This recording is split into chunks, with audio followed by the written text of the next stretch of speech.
कहते हैं समंदर सब कुछ माफ कर देता है, लेकिन धोखा कभी नहीं। जिस दिन एक पायरेट अपने ही खून से छल खा जाए, उस दिन समंदर भी गवाह बन जाता है और फिर जन्म लेती है बदले, प्यार और तबाही की कहानी।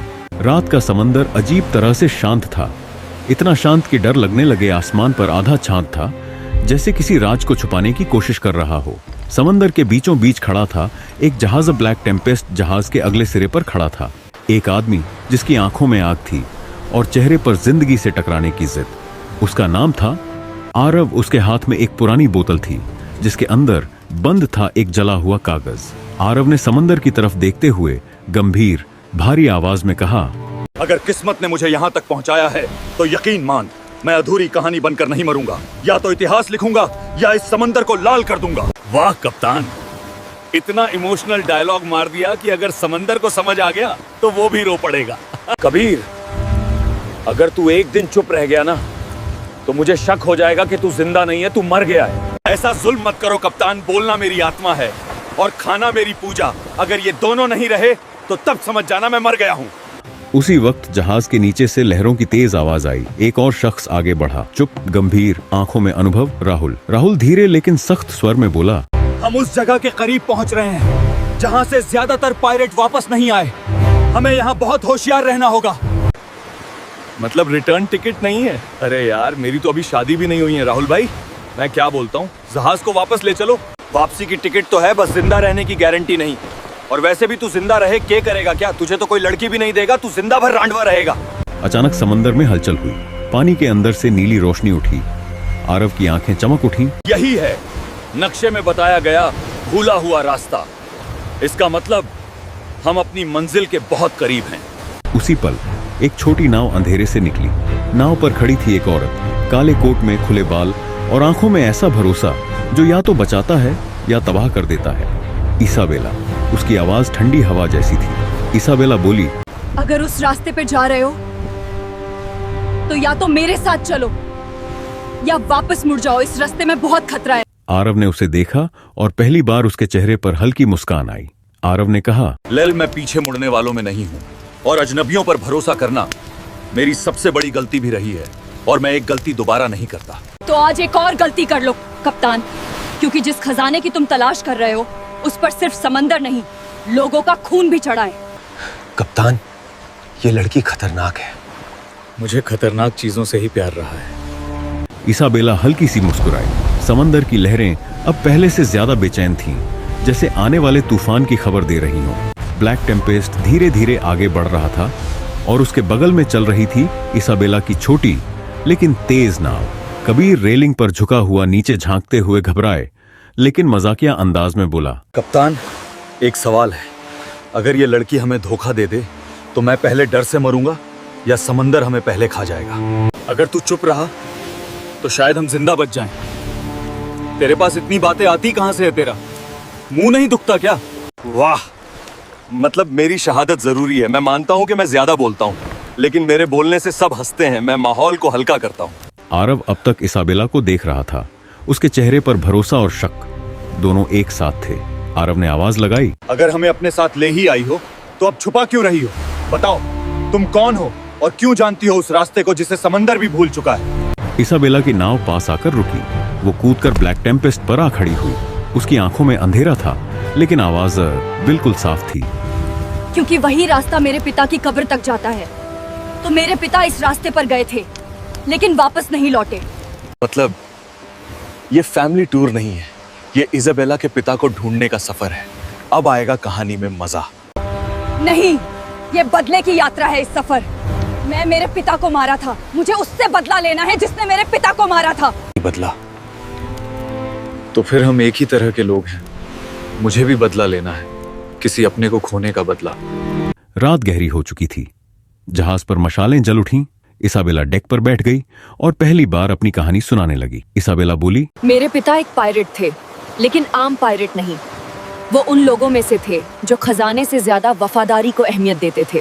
तो वो मारे कैसे गए? उन्होंने ऐसी कौन सी गलती की थी कि उन्हें मार दिया गया? धोखे से उनके अपने ही साथी ने उन्हें उसी रास्ते पर छोड़ दिया जहाँ से कोई वापस नहीं आता। मुझे उनसे बदला लेना है। समंदर से ज्यादा खतरनाक इंसान होते हैं अगर इंसान वफादार हो तो जिंदगी भर साथ निभाता है, और गद्दार हो तो 2 पल में बदल जाता है। इसाबेला ने उसकी तरफ देखा, नजरें टकराईं। पहली बार दोनों को लगा कि शायद सामने वाला उन्हें समझता है। कबीर चुप नहीं रह सका और बोला, देखो, मैं बस इतना कहना चाहता हूँ, अगर बदला लेना है तो पेट भरा होना चाहिए। खाली पेट बदला भी फीका लगता है। कभी कभी सोचता हूँ इसे समंदर में क्यों नहीं फेंक देते।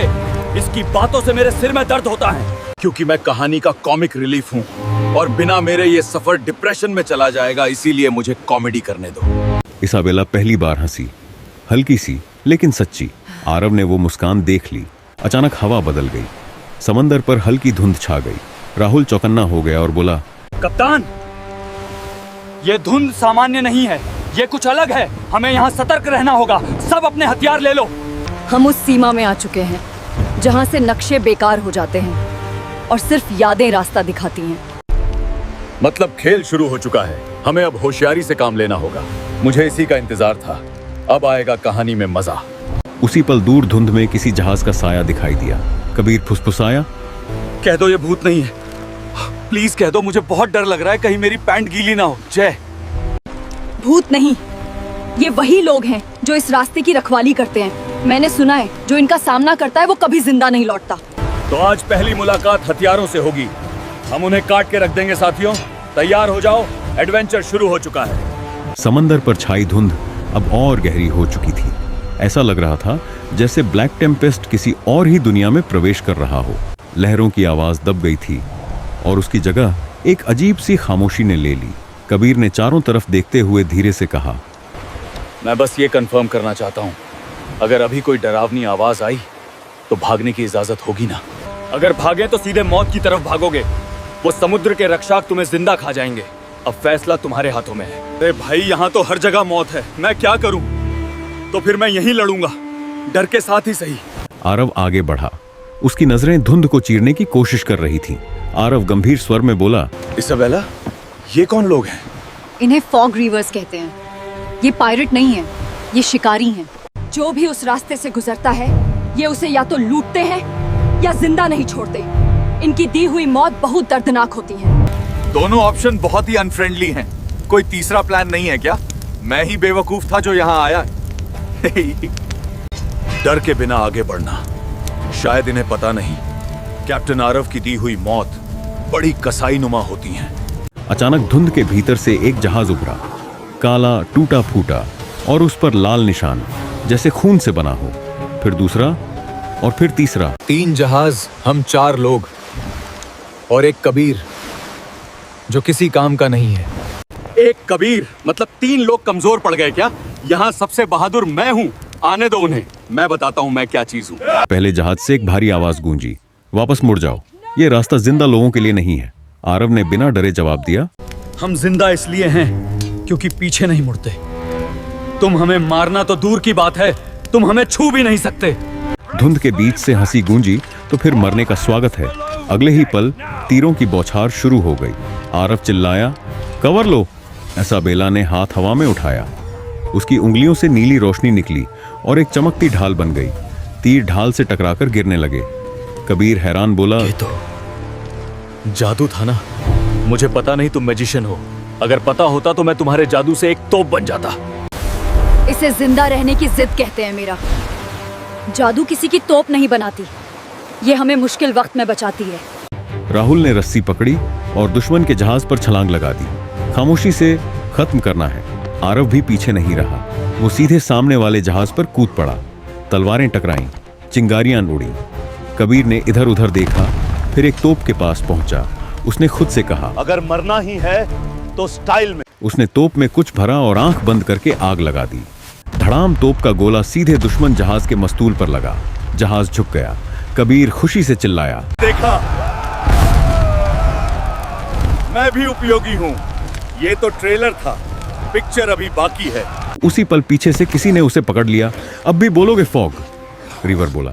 कबीर डरते हुए बोला, भाई, बात करके सॉल्व कर लेते हैं। तुम भी पायरेट, मैं भी पायरेट, भाईचारा ऑन टॉप। आरव ने दूर से तलवार फेंकी। सीधे उस आदमी के हाथ से हथियार गिरा। आरव बोला, मेरी टीम को मत छुओ। अगर किसी ने मेरी टीम को हाथ भी लगाया तो मैं उसे ऐसी मौत मारूंगा जैसा रहमान डकाइट ने बाबू डकाइट को भी नहीं मारा था। कुछ ही देर में फॉग रिवर्स हारने लगे। उनका लीडर पीछे हटा। हाँफते हुए उसने कहा, तुम्हें नहीं पता तुम किस आग से खेल रहे हो। तुम्हें इसकी कीमत चुकानी होगी। हम उसी आग से निकले हैं। हम किसी की धमकियों से भी डरते हैं, क्योंकि हम अपना सब खो चुके हैं। तुम जिस रास्ते पर जा रहे हो वहां सिर्फ खजाना नहीं है, वहां किसी का इंतजार है। धुंध छंटने लगी। दुश्मन जहाज गायब हो गए, जैसे कभी थे ही नहीं। ब्लैक टेम्पेस्ट फिर आगे बढ़ा। कबीर ने राहत की सांस ली। मैं जिंदा हूँ। ये दिन यादगार रहेगा। वो पायरेट कितना डरावना था, उसको तो देखकर ही मेरी पैंट गीली हो गई थी। अब भी हमारे साथ चलना चाहती हो? अब तो पीछे लौटने का कोई रास्ता नहीं है। कप्तान, तूफान आ रहा है, हमें तैयार रहना होगा। इस बार कुछ अलग लग रहा है। तो फिर स्वागत है। हम अभी तक किसी भी चीज से नहीं डरे। हम हर मुसीबत के लिए तैयार हैं। आने दो उसे। आसमान अचानक काला पड़ गया। बादल ऐसे घिर आए जैसे किसी ने सूरज को कैद कर लिया हो। ब्लैक टेम्पेस्ट की लकड़ियां चरमराने लगी। हवा सीटी बजाती हुई जहाज से टकरा रही थी। राहुल ने रस्सियां कसते हुए चिल्लाया, ये आम तूफान नहीं है कप्तान। लहरें जहाज को नहीं, हमें परख रही हैं। हमें इसके लिए तैयार रहना होगा। ये परख है तो मैं फेल होना चाहता हूँ। भाई, ये इम्तिहान कब खत्म होगा? मुझे अपनी बाइकों के साथ क्लब भी जाना है। आरव डेक के बीच खड़ा था। बारिश उसके चेहरे पर चाबुक की तरह पड़ रही थी। आरव गरजती आवाज में बोला, कोई पीछे नहीं हटेगा। ब्लैक टेम्पेस्ट ने इससे बड़े तूफान देखे हैं। हम इस तूफान से बाहर निकलेंगे। एक विशाल लहर उठी, दीवार जैसी। धड़ाम जहाज बाईं ओर झुक गया। इसाबेला फिसलते फिसलते बची। आरव ने उसका हाथ पकड़ लिया। कुछ पल के लिए सब कुछ शांत लगा। इसाबेला ने उसकी आंखों में देखा। आरव, अगर आज हम डूब गए तो सच कभी सामने नहीं आएगा। हमें इस तूफान से बाहर निकलना होगा। कौन सा सच? ये तुम क्या बोल रही हो? तुम मुझसे क्या छुपा रही हो? जो मैंने तुम्हें कभी नहीं बताया। बिजली कड़की। उसकी रोशनी में इसाबेला का चेहरा सख्त दिखा। इसाबेला बोली, मैं सिर्फ रास्ता दिखाने नहीं आई हूँ। जिस जगह हम जा रहे हैं वहाँ मेरा हिसाब बाकी है। हिसाब? किससे ये?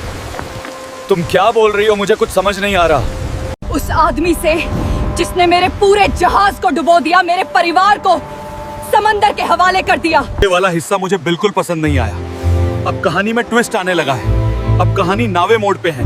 और वो आदमी वही है ना जिसका जिक्र फॉग रिवर्स ने किया था? तुम हमें इस्तेमाल कर रही हो। मुझे तुम पे भरोसा नहीं करना चाहिए था। मैं तुम्हें चुन रही हूँ क्योंकि अकेले मैं उस दानव से नहीं लड़ सकती। मुझे तुम्हारा साथ चाहिए। भाई लोग, पहले जिंदा रहें, फिर इमोशंस डिस्कस करेंगे। अभी इस तूफान से निकलना जरूरी है। तूफान अपने चरम पर था। एक रस्सी टूट गई। राहुल फिसल गया। आरव चिल्लाया। राहुल आरव ने छलांग लगाई और उसे पकड़ लिया। दोनों लटक रहे थे। नीचे सिर्फ अंधेरा और मौत। इसाबेला ने हाथ फैलाया। इसाबेला चिल्लाकर बोली, आरव, हाथ दो। कुछ सेकंड जो घंटों जैसे लगे, फिर तीनों ऊपर खींच लिए गए। धीरे धीरे बारिश थमी। आसमान साफ होने लगा। ब्लैक टेम्पेस्ट टूटा हुआ लेकिन खड़ा था। कबीर जमीन पर बैठ गया। कबीर बोला, अगर जिंदा बच गए तो मैं रोज पूजा करूंगा। तू पूजा भी करेगा और शिकायत भी हो। तुम्हारा दुश्मन अब हमारा भी दुश्मन है। लेकिन आगे कोई राज नहीं। अगर कोई राज है तो अभी बता दो। अब कुछ भी नहीं छुपाऊंगी। अब मेरा हर राज तुम्हारा राज है और तुम्हारा दुश्मन मेरा दुश्मन है। दूर क्षितिज पर एक काला द्वीप दिखा। उसके चारों ओर समंदर अजीब तरह से शांत था। वो रहा शैडो आइलैंड। मैंने सुना है जो वहां गया वो कभी वापस नहीं आया। हमें वहां बहुत सावधान रहना होगा। यहीं से सब कुछ खत्म होगा या शुरू। ये सफर हमारा आखिरी सफर भी हो सकता है। सब एक दूसरे से अपनी गलती की माफी मांग लो। जो भी हो, साथ होगा। जब तक हम सब साथ हैं, हमें कोई हरा नहीं सकता।